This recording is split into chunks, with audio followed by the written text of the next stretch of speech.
Borne supérieure et borne inférieure. Donc l'idée, c'est que la borne supérieure d'un ensemble Y, c'est le plus petit des majorants de Y, si ça existe. Et la borne inférieure, c'est le plus grand des minorants. Plus petit et plus grand en quel sens? Au sens qu'on vient de définir, au sens de la relation qui est définie sur mon ensemble ordonné.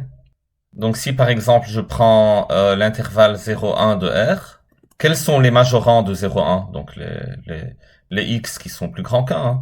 Donc l'ensemble des majorants, donc il y a 1 et tout ce qui est plus qu'1, c'est-à-dire l'intervalle 1 plus l'infini. Et maintenant je regarde cet ensemble-là, qui est l'ensemble des majorants de mon ensemble de départ, mon ensemble que j'appelle Y. Cet ensemble-là a un plus petit élément, qui est 1. Et ce 1-là est le plus petit des majorants.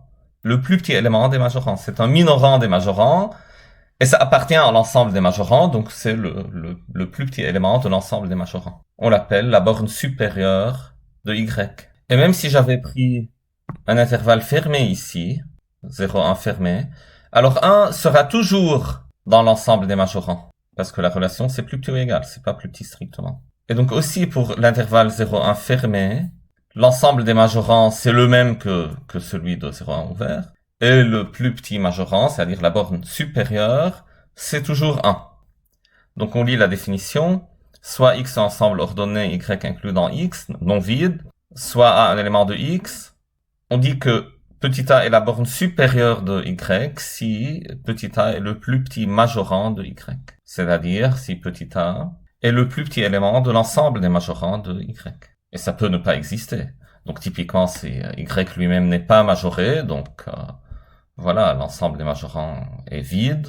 Il n'y a pas de plus petit élément de l'ensemble des majorants. Donc il n'y a pas de borne supérieure. Pareil, on définit la borne inférieure. J'ai un ensemble ordonné X, Y inclus dans X, et A un élément de X. On dit que c'est la borne inférieure si c'est le plus grand élément de l'ensemble des minorants. C'est-à-dire si les minorants est plus grand que tous les autres minorants. Au sens de la relation. C'est-à-dire si la relation c'était une inclusion, alors au sens de l'inclusion. A plus petit que B, ça veut dire A inclus dans B. Lorsqu'elle existe, la borne supérieure d'un sous-ensemble Y est unique, elle est notée par sup Y. C'est une notation qu'on va utiliser tout le temps. Et aussi, la borne inférieure, lorsqu'elle existe, elle est unique, elle est notée par inf Y. Et pourquoi elle est unique? Si j'ai deux bornes supérieures, disons A et B, donc A et B sont tous les deux des majorants, et tous les deux, ils sont les plus petits majorants. Donc, A est plus petit que n'importe quel autre majorant, donc A est plus petit que B, et aussi B est le plus petit majorant, donc c'est plus petit que n'importe quel autre majorant, en particulier plus petit que A. Et si vous avez ces deux propriétés-là, par symétrie, vous avez que A égale B, d'où l'unicité du sup. Et pareil, l'unicité de l'inf. On a vu jusqu'à maintenant trois notions. Donc, il y a la notion de majorant d'un élément, il y a la notion de sup, et il y a la notion de plus grand élément.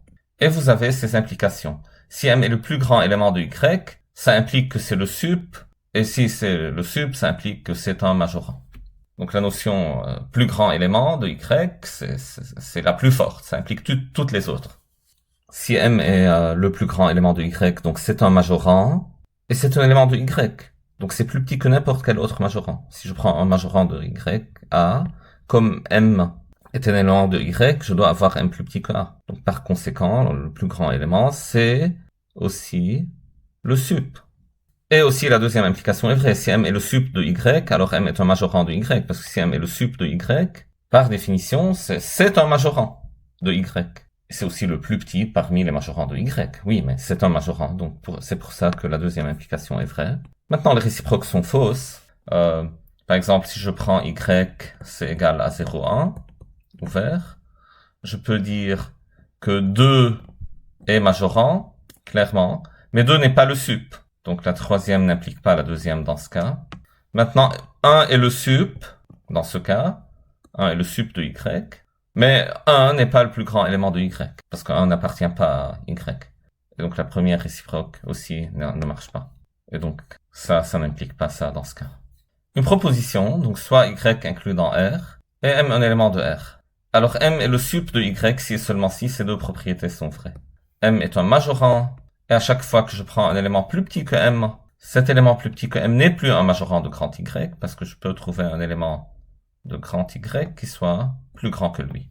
Donc si Y c'est représenté par cette partie-là en vert, et M est un élément, pour être sûr que c'est le sup, il faut que ce soit un majorant, donc celui-là que j'ai dessiné c'est un majorant. Il est à droite de tous les éléments en vert. Mais il faut aussi qu'à chaque fois que j'ai un élément A plus petit que M, alors ce A est strictement plus petit qu'un certain élément de Y.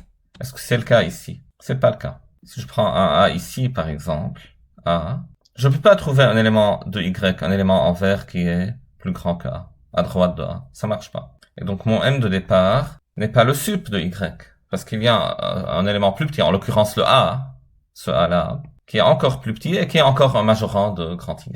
Donc M n'est pas le plus petit majorant de Y, donc c'est pas le sup. Pour la preuve, alors, voilà, c'est pas compliqué. Donc supposez d'abord donc que M est le sup de Y. Pourquoi le 1 est vrai? Parce que par définition, le sup c'est un majorant. Et pourquoi la deuxième est vraie? Parce que sinon, il existe un A plus petit que M, tel que A est plus grand ou égal à Y pour tout Y dans Y. C'est-à-dire, il existe A plus petit que M, tel que A est majorant de grand Y. Contradiction avec le fait que M est le plus petit majorant. Là, j'ai trouvé un A plus petit que M qui est encore majorant. Voilà.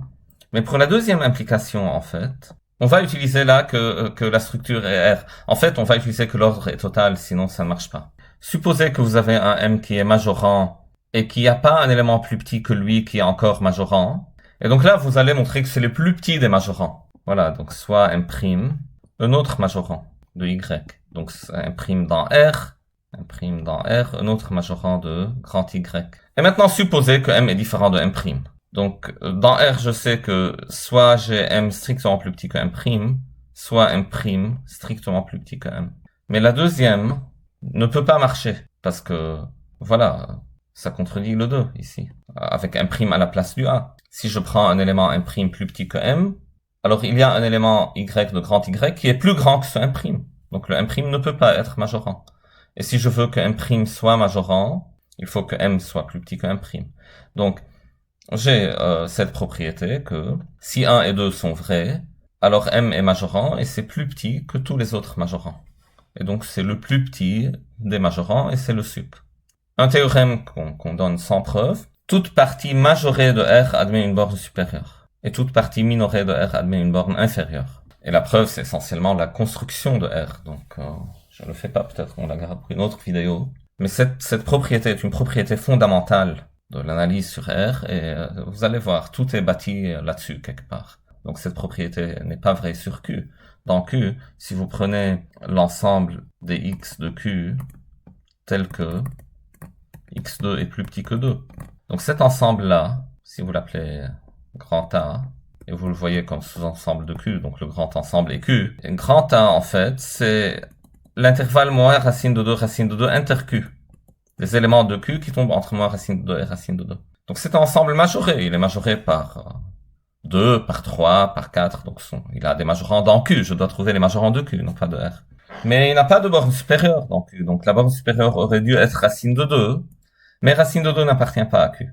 Donc cet ensemble, il est majoré, mais il n'a pas de borne supérieure dans Q. Et quand vous n'avez pas cette propriété-là, il y a beaucoup de choses que vous allez perdre et on peut pas vraiment faire de l'analyse. Donc vous allez voir, on va bâtir beaucoup de choses à partir de cette propriété-là. Et les théorèmes de l'analyse réelle, plus tard, vous allez, si vous voulez remonter le fil des idées, vous allez tomber quelque part sur cette propriété.